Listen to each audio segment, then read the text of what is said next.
तर भावानं विषय काय तुम्हाला सांगतो, आपल्याला कामाला तर जायचं होतं, पण पहिला आईचं दर्शन घ्यावं म्हणलं, परत चला तिथनं कामाला निघावं म्हणजे दिवस पण चांगला जात आहे आपला. पण कामावर जायच्या अगोदर पप्पाकडनं 50 रुपये घेतला. आता 50 रुपये घ्यायचं कारण म्हणजे गावातलंच मामा एक जण रताळी विकत बसले होते, उपवासाला रताळी चांगली असते ती खायला, त्यामुळे म्हणलं रताळी घ्यावीच. आता मामाला 50 रुपये दिलो, 1 किलो रताळी घेतली, नीट मदरकडे आणून दिलो घरी. तिथनं मस्तपैकी दुकानात आलो, आधी तिथं गाड्याला पिशव्या अडकवून ठेवल्या होत्या, पिशव्या घेतल्या, नीट कामावर आलो बघा. आता एवढं मोठं काम दिसायला म्हणजे एवढं काय मोठं काम नव्हतं, फक्त वरच्या 2 रूम होत्या. त्या प्लास्टरवाल्यांचं माझ्यासोबत काय वाकडा की मला अजून कळेना झालंय. जिथं पण मी कामावर जातो का तिथल्या बोर्डांमध्ये फुल्ल माल भरलेला असतं ह्यांनी.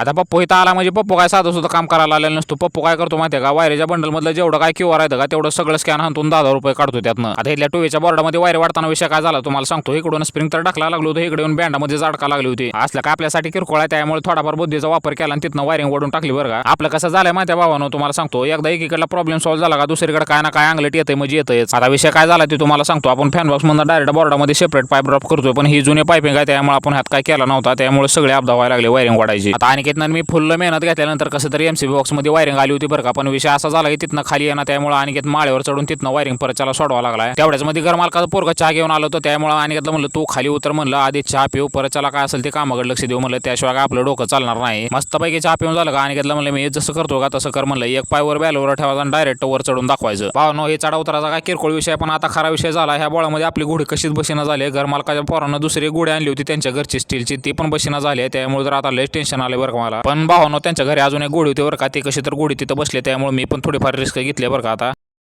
इकडून आता लाईटी लावायला चालू केले त्या, इकडं खाली 3ऱ्या मजल्यावर आपण इथली बी लाईट लावायला चालू आहे.